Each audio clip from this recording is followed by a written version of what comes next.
On June 13, 2025, the Middle East changed overnight. Israel launched a massive surprise military campaign against Iran's nuclear infrastructure, a mission it calls Operation Rising Lion, striking deep into the heart of Iran's nuclear and military command.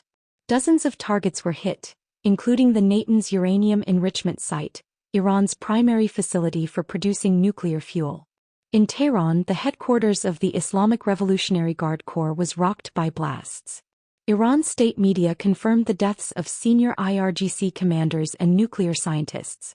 Civilian casualties were also reported, including children caught in the crossfire. Strike because of Iran's nuclear program poses a threat to the country's very survival. Israel launched Operation Rising Lion, a targeted military operation to roll back the Iranian threat to Israel's very survival.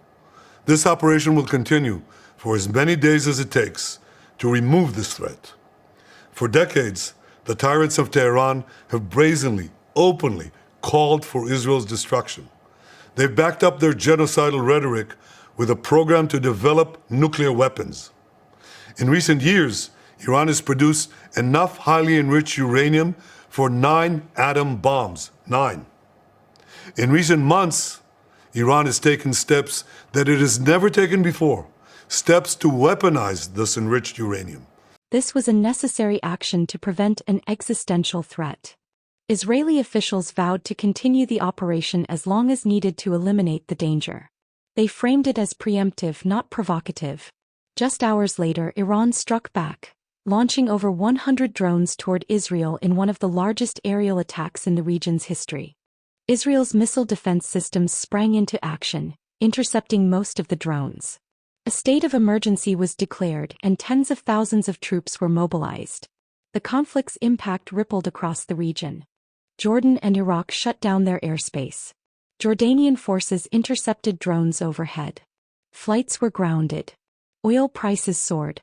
The International Atomic Energy Agency scrambled to assess damage to Iran's nuclear program, while world leaders called for restraint. Though not involved in the strike, the U.S. moved quickly. American forces across the Middle East were placed on high alert. Embassies in Iraq, Bahrain, and Kuwait evacuated non-essential personnel. President Trump confirmed he was briefed ahead of time but emphasized the U.S. did not participate. "We were not part of this operation.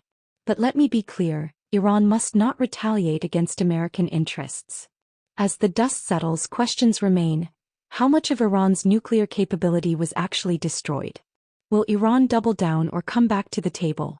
What started as an airstrike could become a regional war, or a turning point toward renewed diplomacy. The coming days will decide which. Stay with us for the latest on this unfolding crisis.